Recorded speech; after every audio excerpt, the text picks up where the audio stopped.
I beg to move that this House do now adjourn. The question is that this House do now adjourn. Sir Julian Lewis. Thank you again, Mr. Deputy Speaker. I beg to move that the potential merit of government measures to tackle bullying of local government officials be considered.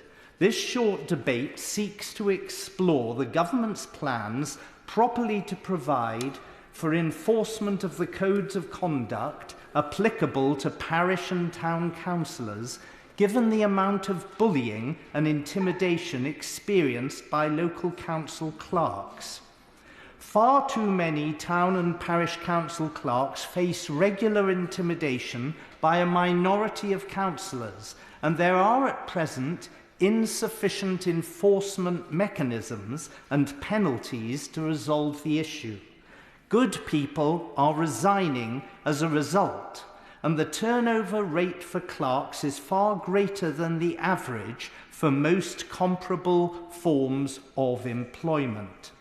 An article in the Telegraph Online on the 1st of October 2022 stated that a preliminary academic survey of town and parish councils had, and I quote, found that over half had experienced behavioural issues from councillors, including bullying and disrespect towards other representatives or clerks. The findings also showed, quotes, an imminent loss of expertise amid a shortage of younger clerks. Now, there are at least 3 important organisations with strong views about this worrying situation. The Association of Local Council Clerks, ALCC, the National Association of Local Councils, NALC, and the Society of Local Council Clerks, SLCC. They are not unanimous in their recommendations, but they all recognise the reality of this crisis. All 3 have had constructive conversations with my staff and me in recent months, for which I am very grateful. The SLCC has stated that, and I quote, 15% of parish councils experience serious behaviour issues from members, and 5% are effectively dysfunctional as a result of those issues. This figure obviously varies over time to a degree, but the ALCC has recently indicated that it considers the problem is worsening rather than improving. I've been provided with deeply disturbing first-hand testimony of inappropriate behaviour by a small percentage of council members. It may be only 1 or 2 individuals on any given council, but the effect of their behaviour on the clerks, on other councillors and on other staff can be unbearable. It can easily cause a breakdown in health and subsequent departure from a much valued career. Clerks often feel that their job is at risk unless they carry out the wishes of individual councillors, even though the councillor in question may be trying to act outside the legislative requirements, thus forcing the clerk to act illegally. I'm advised that many clerks fear for their jobs on a daily basis. In my view, much of the problem arises from the lack of an independent body to oversee councillor behaviour and to impose sufficient penalties to discourage such behaviour when it does occur. There are in place sufficient codes of conduct for councillors. These codes are usually clear and unambiguous and based on the Nolan principles, but their enforcement and the imposition of appropriate penalties when their provisions are broken are sadly missing at present. The Standards Board was abolished in 2012, and the current system of local authority staff enforcement via monitoring officers doesn't work as effectively as would an independent system. Indeed, in May 2023, it was also confirmed on a national basis that there's an excessive turnover rate of monitoring officers. This is hardly surprising, since they have to take action in a quasi-judicial role, sometimes over their own councillors who are actually their employers at principal authority level, whilst those councillors are possibly also sitting on town or on parish councils too. As already mentioned, it's not only the staff but also other councillors who find themselves being bullied. I shan't identify any specific councils or individuals in this speech. Yet I know of one case where several councillors resigned during a period of 3 years because of bullying by the chairman of that council. In a separate case, 2 councillors were called upon to step down after their attempts to bully the council clerk out of her job were proven. A third council was plunged into disarray after 8 members resigned amid claims of bullying, harassment and abuse, and the town clerk also resigned at the same time and for the same reason. There are very many specific examples which could be cited, because such misconduct has become so common as almost to be routine on the part of a small but poisonous minority of councillors. Of course, the vast majority of councillors neither accept nor condone such terrible behaviour, but they do not have the necessary means of dealing effectively with the disruptors and the bullies. It being 5 o'clock, the question must be put again. I beg to move that this House do now adjourn. The question is that this House do now adjourn. Please continue, Sir Julian Lewis. Thank you, Mr. Deputy Speaker. Here is one scenario posted on the internet by a despairing councillor, and I quote, "We have a parish councillor who continually harasses the clerk out of hours, at home and by email about pretty well everything the clerk does. The clerk is respectful, knowledgeable and more than capable, but this individual has said to the chairman, 'I can question the clerk because I am a parish councillor.' We have lost 3 clerks in less than 3 years because of this dreadful man, and I fear we are going to lose this one as well." Given findings such as the academic survey which I mentioned earlier, this is clearly a situation that mustn't be allowed to continue. Apart from the impropriety aspect, the turnover of staff caused by bullying is economically damaging, leading to severe loss of efficiency in the affected parish and town councils. Then there are the additional recruitment and training costs for those councillors which lose their clerks through resignation. Several councils have also been taken to court for constructive dismissal claims relating to harassment. Once again, this would be much less likely to arise if there were proper regulation and proper enforcement. With pleasure. I'm really grateful to the member for New Forest Easton bringing forward the debate this evening. I've had a long-term interest in looking at workplace bullying across the piece, and I'm bringing forward a private member's bill on the 7th of June to ensure that we have a legal definition to bullying, which we currently don't have within our suite of legislation, and I hope he would be able to support that. But beyond that, also ensuring that there is a route to an employment tribunal so that people are protected at work. Would he be minded to work with me and support that, but also to find the mechanisms to put positive behaviours into all workplaces?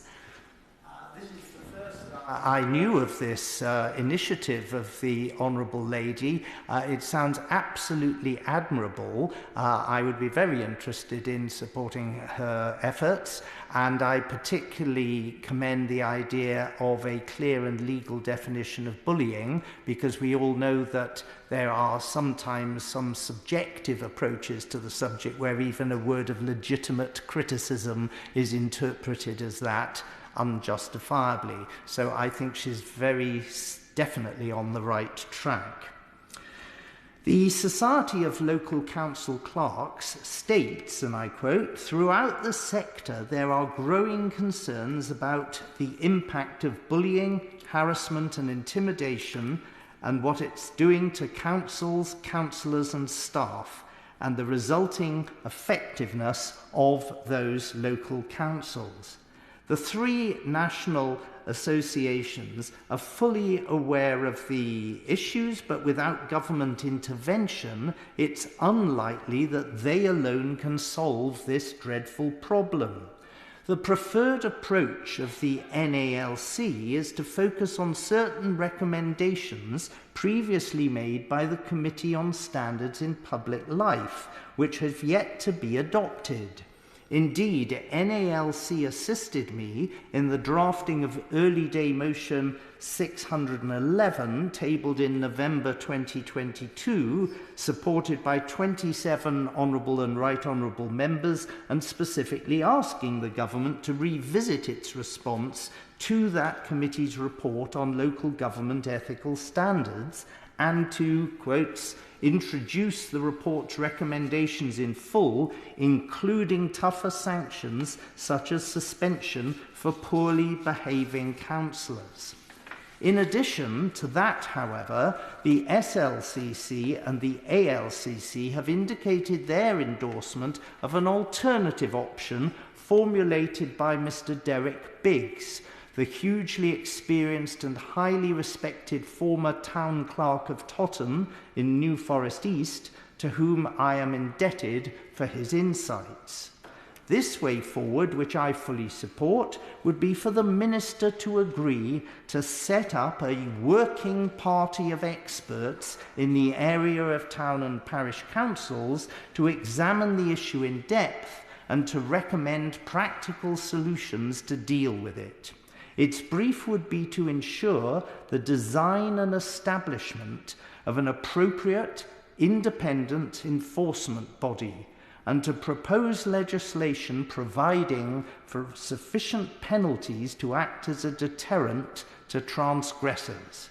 This is one way of finally dealing with those individuals who ignore the proper standards of behaviour rightly expected and approved by the government. We really need to work together and end their sense of impunity for unacceptable conduct on town and parish councils. Thank you very much. Minister. Thank you very much indeed, Mr. Deputy Speaker. And I am incredibly grateful to my Right Honourable friend, the Member for New Forest East, for raising this important debate for today's adjournment, and also to the very helpful comment made by the Honourable Lady, the Member for York, and I look forward to her bill.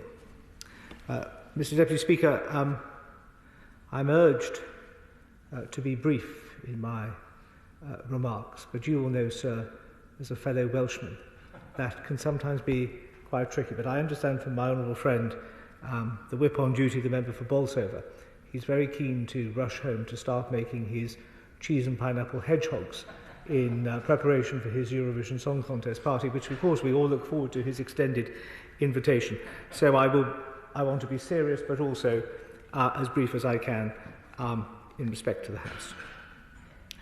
It's a timely day to have this debate, just a week after, of course, elections to many of our town and parish councils up and down the land. And I want to take this opportunity, as I have done on previous occasions when I have met parish councillors, to put on record our sincere thanks for their service to their communities, often always unpaid and usually unsung heroes working to deliver change and improvements to the towns and villages in which they live and serve. I suppose, Mr. Deputy Speaker, I should declare a slight interest, having started my political career as a parish councillor, migrating on to the district council, supposedly moving upwards to the county council, and then landing up here. So with the exception of the other place, I've got the full set of badges. My right honourable friend, forgive me, raises, I think, an incredibly important point. Because new councillors elected last week, of course, are being welcomed to their new authorities, and being inducted sometimes for the first time to the rules and conventions of public life. We all know that vibrant local democracy flourishes where the reputation of that local authority is held in high regard. It is an honour and a privilege to serve as a community representative. Anyone seeking and achieving public office should be holding themselves to the highest standards of conduct in recognition of the trust placed upon them. The electorate have a right to expect councillors to behave well and respectfully in all of their interactions with each other, with members of staff and with their publics. Councillor decision-making should be honest, demonstrably transparent, fair, objective, and in the best interests of all that they serve. There is no system, it pains me to have to state it, but there is, of course, no place in our system and structures of local government for bullying, intimidation, or harassment. I would just point out to my right honourable friend, his remarks focused upon bullying and intimidation and inappropriate behaviour by councillors. There have, of course, been, as he will know, been incidences where council clerks have been effectively charged with those offences. So it's something which can go both ways, and it is important to nip it in the bud and cut it out as quickly as possible. It's important to do it, not just for the standards of public life set out by Nolan and reiterated this afternoon, but also it fundamentally sours the working environment of public service in those council meetings when people abuse their position, bully, cajole, intimidate, so on and so forth. There are, as my right honourable friend has noted, rules that apply. I am concerned that we still occasionally think of our town councils, but especially our parish councils, as some sort of quaint Edwardian Vicar of Dibley-like, or almost sort of quibbling about whose turn it was to win the biscuits or whatever. Instead, they are doing incredibly important work. You, Mr. Speaker, will know, as my right honourable friend will know, that there is no cap that we can place as central government on the precepts of town and parish councils. We merely rely upon their good and common sense. We also know that many town and parish councils across the land have been asked to do, and willingly do so, take up roles and responsibilities, management of public loos, for example, on behalf of their upper tier authorities, because those upper tier authorities, be they borough, district or county, can of course themselves be capped. And when there has been pressure on the local government finances, where there has been close collaboration between those constituent parts of the local government family, some burdens have been passed on to those lower tier authorities. Where he is right to point out, there are some standards lacunas. I put it no more firmly than that. And there is, I think, a clear and growingly compelling case, as my right honourable friend has set out in some detail, to have a look at this issue again. I would be more than happy to continue the conversations that I have had since I was appointed last November with NALC. I would include the ALCC and the SLCC in those, and I'm more than happy to include my right honourable friend in those discussions to try to find a common sense route to go through. And of course I'll give way to I shall seize on that potential opportunity to ask, could we perhaps all come and see him together? Because I think there are rather a lot of operators in this field, and I think to have representatives of the three organisations in the same room with the Minister at the same time would be an extremely positive step. Well, Mr. Deputy Speaker, I began my working day with an official visit to Croydon, followed by a visit to Slough Borough Council, both hugely enjoyable and rewarding. And the offer of being seized by my right honourable friend during the adjournment debate is an invitation I can't resist. I think he makes a very important point, and forgive me, I should have made that clear in my remarks. I think that there is considerable and compelling merit to have the three bodies. There is some overlap in view, there is some divergence in view, and different organisations will have different ways of seeing a problem and trying to identify, Mr Deputy Speaker, solutions to them. But I think if one wants to call it a round table, we can call it a round table. Let's have a meeting in the department, try to identify the issues and try to deliver the simplest, easiest and most straightforward solutions. And we would do so not to be unduly heavy-handed, not to impose some dead hand of Marsham Street on the very vibrant sector which are our town and parish councils, but because we hold dear and view to be important and precious those values of civility, transparency, decency, common sense, collegiate behaviour in all of the fora where elected or appointed people discharge public duties. That is an expectation which the public rightly places upon all of us. It is sometimes a challenge, but it is one to which I think we are all capable of rising. So I look forward to furthering the discussion with my right honourable friend.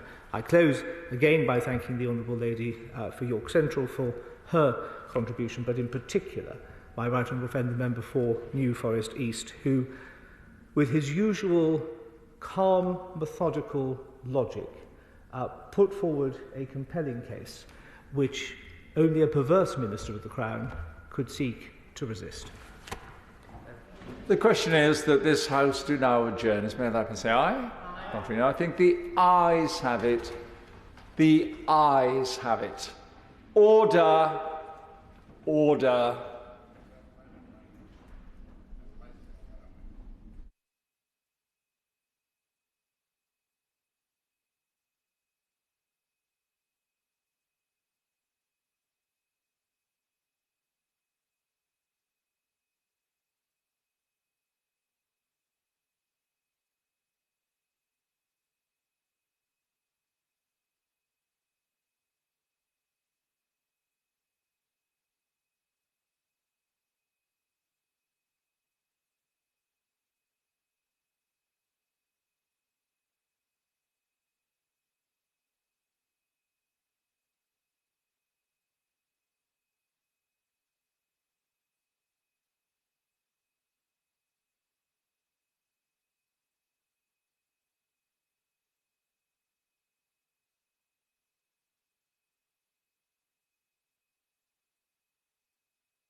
The proceeding has ended.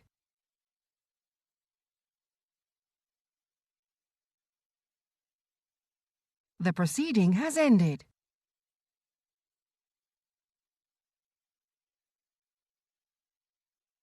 The proceeding has ended.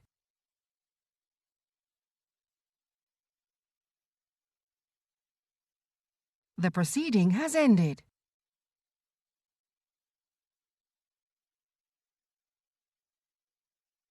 The proceeding has ended.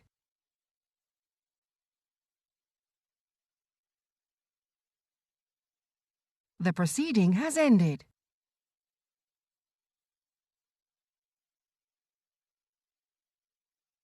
The proceeding has ended.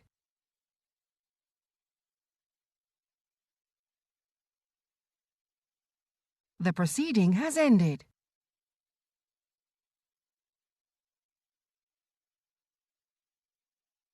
The proceeding has ended.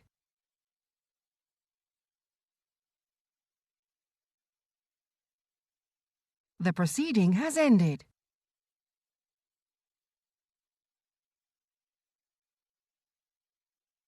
The proceeding has ended.